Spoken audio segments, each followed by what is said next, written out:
Hello and welcome. This is Philippa Burgess. So happy to have you here today. This is part of our International Women's Day campaign, and this year's theme is Redefine Possible. And we're bringing a series of experts on different topics that I find personally very interesting and so excited to share with our audience.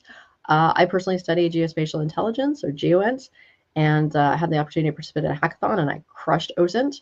And that's what we're going to be talking about today. I love open source intelligence, and a lot of open source does intersect with geospatial intelligence because it's what you can find out in the world with our own investigative skills. And today we're going to be talking about crowdsourced intelligence in OSINT. And so happy to have our guest today, Iris Yuning. Yay. Yeah, thank you so much, Philippa, and really appreciate you having me on this podcast. As Philippa mentioned, today's topic will be crowdsourced intelligence, the role of the OSINT community in the global investigation, and I'm Iris Yunangia. And as Philippa mentioned, I really want to focus on crowdsourced part in this conversation. And I would say, welcome to the session today. I know the audience that you're from different backgrounds, but as well, I was chatting with Philippa and I was chatting with some of my friends, it's really exhilarated to hear how geodiverse people are from. And that fits really well in today's session. Absolutely. Oh, I'm so excited for it. I'm going to turn the screen over to you. Yeah, so this is a brief intro slide about me. My full-time employee role is a product manager in Microsoft. I work on mobile device management. So nothing related to OSINT actually in my full-time job, but OSINT is really my passion. I would say cybersecurity research brings up, really combines well with my professional development in terms of how open source and forensic investigation gives me the passion and gives me the drive to look into more details. And also, community and collective good is something I believe in. And that is how the puzzles pieces together becomes part of this crowdsourced intelligence presentation. And outside of the cybersecurity practice, I also play the violin and I am a strength and conditioning coach. So just an anecdote and love to talk about it also with all of you. So here's the outline of today's presentation. I want to start with the rise of the crowdsourced OSINT and then coming down to the mechanisms behind it. Then the fun part is we're going to talk about several cases. What are some cases crowdsourced OSINT has been applied? And then challenges for sure. Also the future and also several resources we'd love to share with the audience on where you can start with to look into this topic if you're brand new. So first, let's talk about the rise of crowdsourced OSINT. So it comes down to what's the difference between crowdsourced OSINT versus the traditional ones. Really, there are four layers. The first layer is the structure and organization, and then comes down to the difference in the tools and resources used in the two sectors, and then the speed and the scalability, also the verification processes. The traditional OSINT, I believe in the audience, a lot of you came from the government and public sector, so it typically operates within a structured organization, such as the government agencies, such as the law enforcement or the private intelligence firms. Those are much more structured, has a process to follow. Entities use defined hierarchies, the strict protocols or proprietary tools to collect and analyze or disseminate intelligence. And this process is often resource intensive, relying on a limited number of analysts with a specialized training. But when we're talking about crowdsourced OSINT, it's really coming down to the community. It thrives in the decentralized and the diversity based, and it relies on the collective efforts of volunteers, hobbyists, journalists, or independent experts to collaborate through the public platforms. So that is really an overview of how these operates differently. For the outstanding characteristics, Crowdsourced OSINT is faster and more scalable due to its reliance on global real-time collaboration. This might be slightly just debatable in terms of how fast this can be, but let's talk about the way that you can gather more people and more type of information into this topic, and we're going to dive deeper into in our case studies. Also, in the verification processes, this is definitely a downside of crowdsourced OSINT because traditional OSINT benefits from the controlled environment, which is much easier to keep and track of the resources of the information. So this is the difference in high-level overview of this. We don't need to memorize that by any chance. We're going to come back to it during the case studies and the later process. So the growth of the crowdsourced OSINT community, as we see from the market analysis from the statistics report, the market size of OSINT has been 9.81 billion in 2024, which was last year, and it expected to go to 118.8 billion in 2037. It doesn't seem like a really huge growth from the absolute number, but when you think about the comparable size, it's 10 times more than the size it is right now. And this is huge in terms of the future potential and also the needs in the market. The factors that contribute to the growth can be generally broken down into data, social media usage, and increased defense spending. I want to emphasize on the first two factors. First one is the rising volume of publicly available data, and also the rise in the social media usage. It comes in hands. Think about how much time you spend on your phone on a daily basis as a general user. And that is also the case for every single one of us in the whole world. The data is generated based on usage. And because of that, the rising volume of this data becomes public. And when it becomes public, it helps on the OSINT investigation. And down on this slide, I also listed out several platforms is used as a tool or is either used to for the investigation of the social media. Especially both X and Reddit has the open API that for the investigator, they can pull the publicly available data and do the analysis. And so with the growth of that, OSINT is definitely in a really great hand. In order to better understand the growth of the crowdsourced OSINT, I think it's worth digging into the timelines. And I want to go back to the past century, the key events that contributed to the fact that we're sitting together here today. Still, OSINT was not even a concept until World War II, and it starts to become a thing. And to break it down, this timeline, it came from a century ago to right now.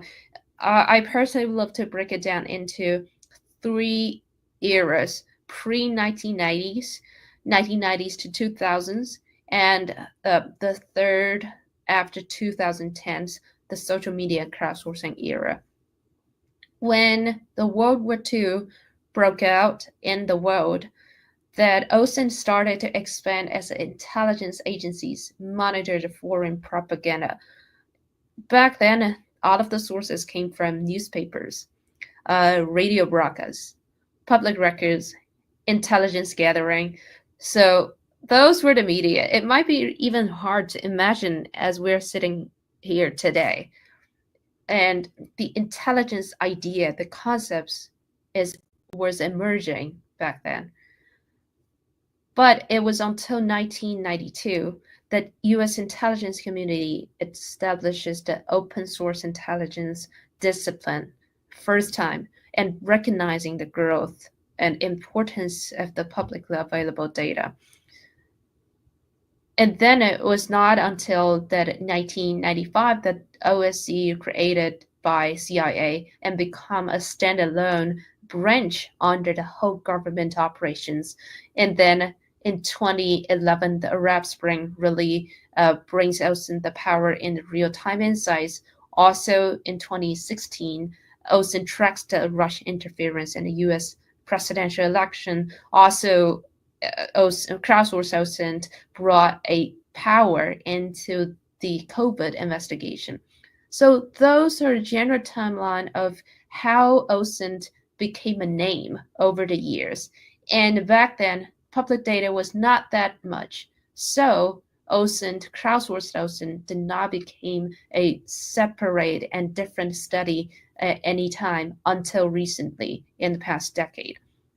And then I want to add one more layer here after the general timeline. It is the milestones in the public platforms.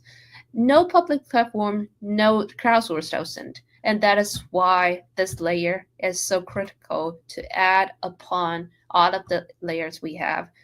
Thinking about when social media was introduced to the wider general public, Facebook was such a thing when I was younger, or probably for a lot of you, it was your 20s memory. And it was introduced in 2004. And YouTube was not introduced until 2005. And following Twitter in 2006, Apple in 2007, and then Instagram, which is arguably the largest social media in the world right now in 2011. All of these does not happen without a reason. Let's imagine if there's no Apple iPhone introduced in 2007, will Instagram become such a thing? Will public data become such a big field in behind this OSINT investigation? Probably not, because there's no mobile devices for people to carry around. And if you're still using laptop, it's less easy to be generated, the data. So social media really comes into the play and helps OSINT, crowdsourced OSINT, to develop. One more layer to complete this story. Social media does not happen without a reason. There are the support from the network. In 2001, 3G, here the G stands for generation, the third generation of internet was introduced. And it was not until 2009, the 4G was there, and then recently, 5 years ago, we have 5G. Imagine how you can load an image before in, let's say, early 2000s. It takes several minutes, or it takes several hours to load a video, versus now, every time you click on the video, it takes several seconds to load, or even just milliseconds. That is the power of the internet generation. And because of that, the data can be flowed around all of the devices, all of the people, much faster than before. And these three layers, I think, is the foundation of our crowdsourced intelligence investigation. So hopefully that overview gave you a great sense of the rise of crowdsourced OSINT and why that has become a thing. Here we comes to the mechanisms behind the crowdsourced OSINT. 4 parts hopefully can bring a better clarity to the team. First up, the social dynamics is really telling from the name. It's crowdsourced. For sure, there's some social dynamics. You need to talk to people. Task decomposition. When there are people, there's tasks need to be assigned. Training and skill development and supporting tools. Those are the 4 sectors. To break it down into more details, for sure, if you have been involved in OSINT, you must be part of to capture the flag sometime, or if you have been to conference, capture the flag is a great way to get a first-hand experience. That is really the social dynamics in terms of sharing and information and then verifying finding. So these are the sides of the crowdsourced OSINT. There are 2 sides of that. The first side is the social. Because of the social, there are sharing information. Because of sharing information, crowdsourced is functioning as expected. And then when we're talking about task decomposition, it reminds me of one of my mentees once was asking me, that, oh, I thought crowdsourced meant chaotic. I I thought about it for some time. I think I agree with her to some extent. It is really chaotic in a good way in terms of the amount of people. For example, during my COVID Path Track OSINT project, it was in 2020. I started as a community lead where I thought I would need to give individuals a separate task. I need to be the person of identifying what they should do and then finding out the right thing for them. But I quickly realized a skill set, the diagram changed our landscape. I personally was more comfortable and better at coordination among tasks, product management, and logic design. And I had no idea how to do the data collection at our zip code. I knew limited amount of people in our community. But there was an old couple in their 70s. I remember they are retired middle school teachers that came to us and asking if we can join your task and your project for the path track for COVID. And at the beginning, I was like, I'm not sure what kind of skills and tasks can you bring to the table. But then I realized they are the perfect person for the data collection for the community because they know everyone and everyone knows them. Is much easier. And that is the beauty of the crowdsourced OSINT and task decomposition. Sometimes it doesn't need to come from a high level down, but more of a natural sense. And training and skill development. If you are here, I think you're already doing it and building up your own skill, listening to some other aspects, continuous skill development, and technological supporting tools for sure. There are several sectors to think about. It all is all related to what you feel comfortable and what you feel is the right field to start with. Do you want to start with data collection, analysis, visualization, or even streamlining the investigative process? So all of these four sectors composing of the OSINT, crowdsourced OSINT in general. We mentioned specifically about the tools, and I want to break it down further here. There are different types of tools. You don't need to be an expert by knowing all of them. Even if you know one of them, you can contribute. Even if you don't know anything, you can still contribute to the Crowdsourced OSINT project. For example, information mining and network analysis profiling. It all comes down to your own passion. Let's say I personally more interested in the healthcare related, then probably is a great idea for me to do social media analysis to start with learning about that tool. If you are personally more interested in missing person investigation, then starting from information mining and networking analysis might be a better idea for you. If you are interested in agriculture cases, then satellite image and geolocation analysis are not something you want to miss. So the tools and platforms listing out here is not about what you learn as an expert, but more about how this fits best into your own interest and the project you're working on. And by the way, there's the result of this came from me interviewing my crowdsourced OSINT community in the COVID project. I just asked all of them, what are some tools you found helpful for your crowdsourced OSINT journey? And here we go. We had this.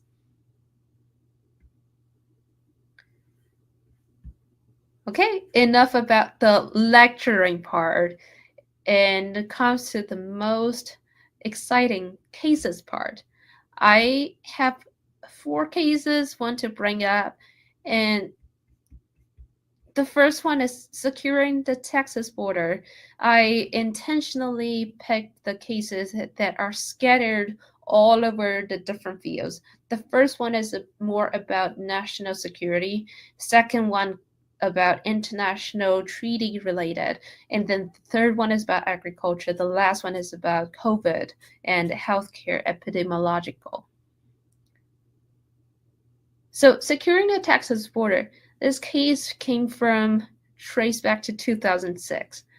Then the governor, Rick Perry, was proposing a new crowdsourced intelligence to help secure the US-Mexico border.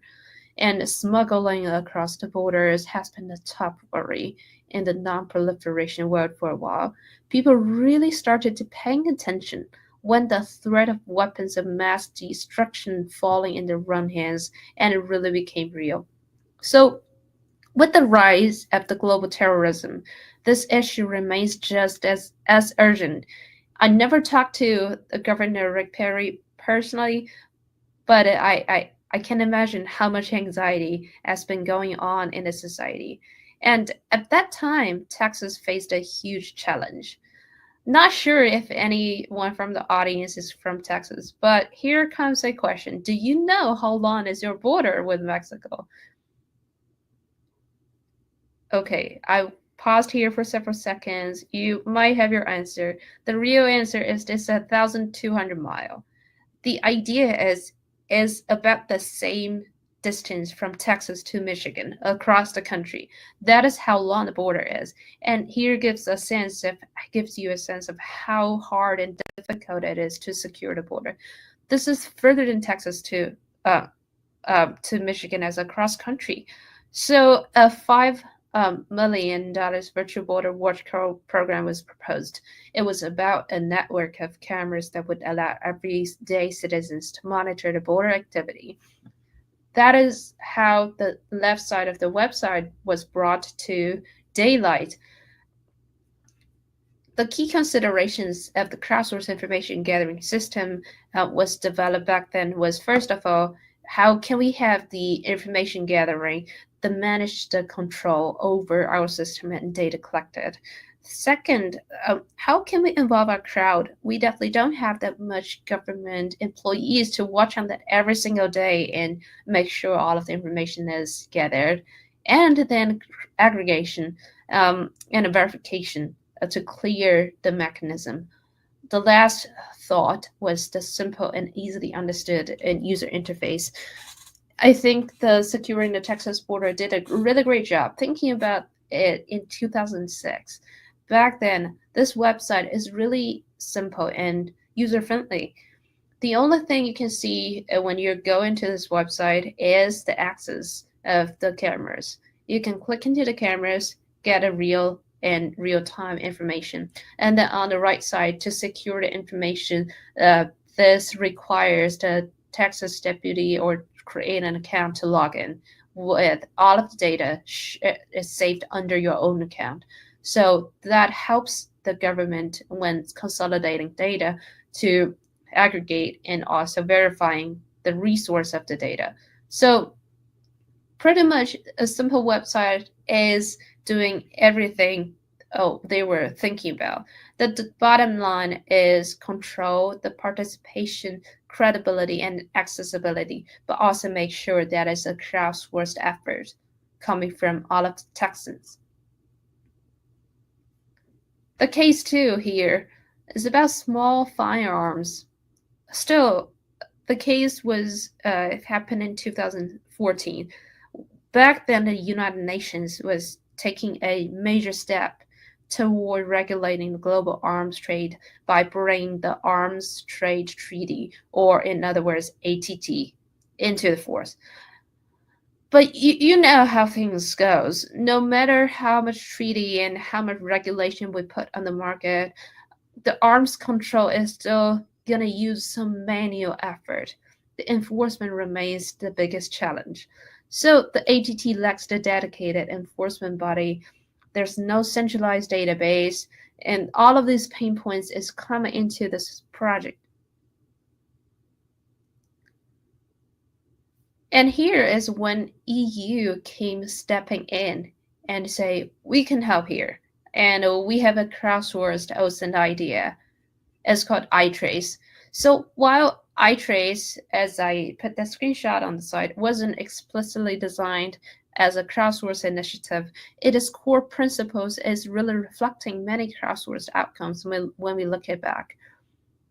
For example, the system's long-term goal is to substantially increase the efficacy of international arms monitoring organizations and individuals by providing an information sharing mechanism of the continuously expanding scope. And that's the essence of crowdsourcing, leveraging the growing network of contributors to enhance the intelligence gathering. And the database was also designed for public access. With all of these characteristics, iTrace is really doing the job of crowdsourced OSINT. So I really want to bring up this case to the table to share how in 2014 the systems helps to gather the information and also engage the wider audience of how serious this small arms trafficking problem is in the world and by the geolocation. The third case here is a natural disaster case happened in 2021. And the source came from a study titled The Role of Crowdsourcing in Social Media in Crisis Mapping, a case study of the wildfire reaching Croatian city of Split. There's a wildfire happened in Croatia back then. It's a small town called Split.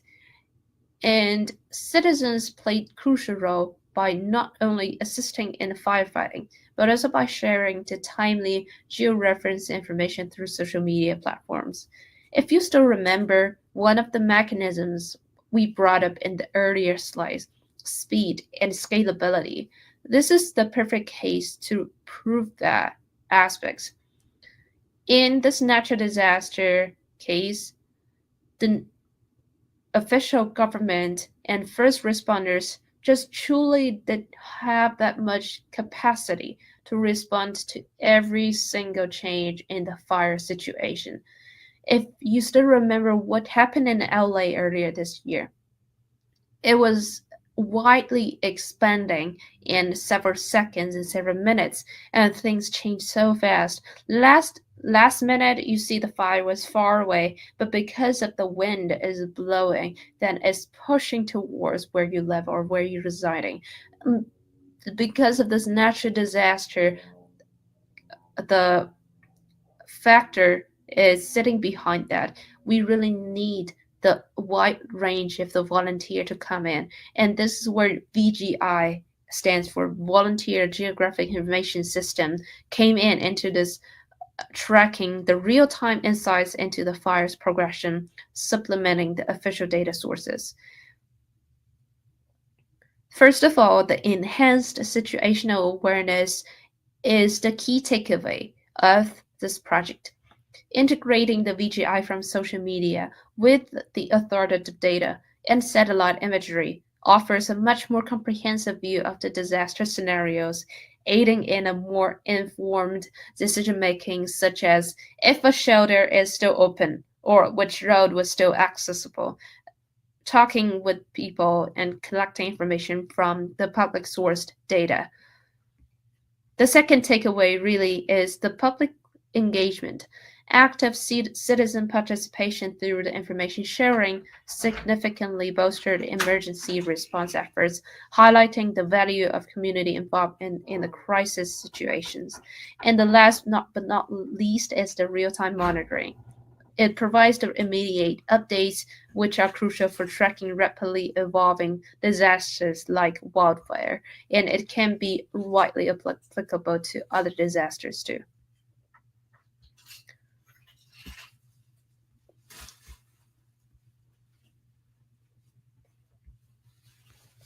The fourth case is I want to bring up to the table is COVID. COVID has so many different websites are still running. They are specifically not for COVID, such as Flu Trackers is for flu, and Outbreaks Near Me are for other diseases too. And Next Train is a project to harness the scientific and public health potential pathogen genome data.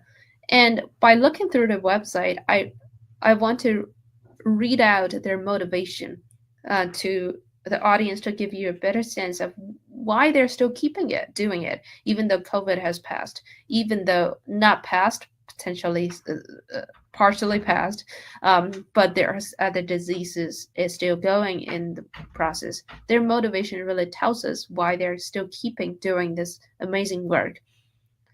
Their motivation listed on the website says, "We believe that if pathogen genome sequences are going to inform public health interventions, then analyses have to be rapidly conducted and results widely disseminated. Current scientific publishing practices often hinder the rapid dissemination of epidemiologically relevant results. An open online system that implements robust bioinformatic pipelines to synthesize data from across research groups has highest capacity to make epidemiological actionable interventions."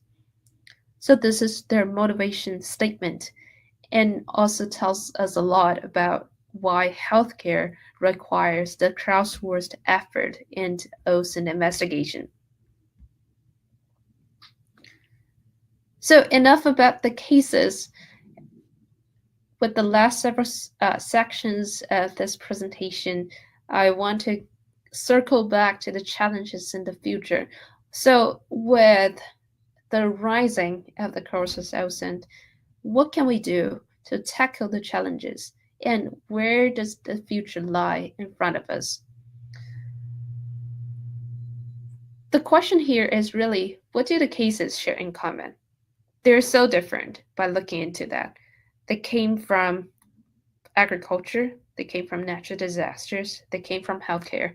They are from so distant fields of our life, but they share in common of the community-driven essence.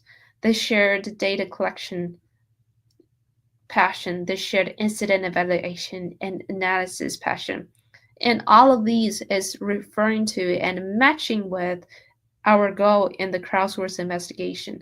First of all, reporting and documentation is so critical that even though no matter how many people are getting involved, is the top priority to keep the data accuracy. Then remediation recovery comes from the data collection, and also identify root cause and impact is always the key for making a crowdsourced OSINT effort possible and also successful. There's never one solution for OSINT. Here's a diagram I personally really enjoy. There are two limitations from the y-axis and x-axis and y-axis. The higher above you go in the y-axis is about the diversity of thought. How diverse you want the thought to be, and to make this crowdsourced OSINT initiative happy and successful. And on the x-axis is the administrative ability, which is also the expertise. The bottom left you go to, it means it's much more simple problem. An example is brought up here as what and where, and an individual opinion will be more than enough to answer that. But crowdsourced OSINT is coming to the play of answering all of those more complicated, complex problems. The way that administrative ability might have expertise, but not as enough to fit in all of the needs, and also we need so much diversity of thoughts. And so every time I think about crowdsourced OSINT, I tend to use this diagram and to give a much better sense of where our thought and where the problem should be fitting into this diagram in terms of these two axes. For sure, with the opportunities comes the challenges. Data verification misinformation remains as the top challenge, but it can be tackled with increased cybersecurity development. Volume and noise, data fragmentation, and access restrictions, AI is becoming much more mature than before, than when it's all manual work. So it can help us to verify the data or verify the conflicting information. Also, I believe that policy must be in the play of open source. If it's not there, it will not give enough support from the public sector support and restrictions. So these are the challenges and opportunities in the Crowdsourced OSINT and how the newer technology can help into the play. And I want to wrap up with the recommended resources. If you have never got the chance to check it out, start with since they have great courses in practical open source intelligence and other webinars and videos to check it out. Next also has the certification in open source intelligence, and then join a local community of your interest. It can be as easy as you go and search it up with your interest. Let's say I want to help on missing person initiatives. Then look it up by missing person, and then there must be some community that you can join. If you're interested in healthcare, search by the healthcare initiative you're interested in, and start with the community. Start with the people you're working with. Several go-tos here. Hopefully, after this presentation, after you watch through all of these, if you have some ideas, start with the field and case that you're interested in. Pick a tool. Pick a tool that fits the passion that you want to pursue, that serves the field practice best to start with and experiment with that. Such as Google Earth is free, should be free, so no monetary cost to start with. Require some learning, and then make a holistic plan on identifying the root cause and logics behind the field cases. So that's it on my end. I will pass it back to Philippa. Oh, I love this. This is so wonderful. And I think you really broadened the field for me because I think even my definitions and applications of OSINT were much narrower. Like I wasn't really thinking of it in terms of healthcare or missing persons or just, yeah, things that can really help a community. I think I've approached it more from the intelligence, kind of national security. I think of it more in terms of, I do a lot more like sort of climate and geopolitical. And so I think of it in that sense. So I love the fact that you're bringing it into just down to a community scale and also helping us with that, just the idea that any of us can get started wherever we are and follow whatever our interests are. I come Yeah, to it from a geographic or geospatial point of view. So VGI, volunteer geographic information, is sort of another sort of place for crowdsourced information. That's where you get OpenStreetMaps and other things where people are sharing kind of what they see, or Flickr, where they're sort of saying, hey, I'm going to take a photo and I'm going to tag it. And we can sort of now sort of start to create that catalog. And I use that quite a bit for research as well. So yeah, it's interesting to see just like that you've really broadened it and added so much structure. And I loved what you were saying about the history and how technology really enabled the various social media platforms and the how we moved from 3G to 4G to 5G, and how like Instagram couldn't have really existed in 2007, but it was perfect for 2011. right. Yeah, exactly. And I truly wish this is something that the audience also can take away from that. Like this, not as intimidating as it sounds. I feel every time when people think about OSINT, they were like, "Oh, it's too high events for me. I would not be able to do it." But as you said, that this is readily available to everyone. That as long as you have the passion to the specific field, you can contribute to some extent. And for you, I think your background in defense is such an advantage in coming to contribute to the community projects with your expertise. Well, and also interestingly enough, like what you were saying about people thinking of things as kind of too high level, as I've stepped into cybersecurity, and cybersecurity and OSINT obviously intersect as well, I believe strongly cybersecurity is for everyone. I believe geospatial is for everyone. And the way I look at it is like there's a small step that everybody can take. And then there's a big ginormous cliff that is, you might need a master's degree and you will cry trying to learn. But it's okay. Like just get started, and just understanding data maps and how to read them, how to create them is actually not as hard as people would think, uh, in the basics. And the same thing I think with OSINT and cybersecurity. Like all of us need to be cyber secure, and there's a reason we all use multi-factor authentication. and just the basics. You have, your computers, has a code to get in because it's yours and not someone else's. So little basic things like we are all part of helping, keep our own personal lives and the professional organizations we're part of secure. Everybody has a role in that.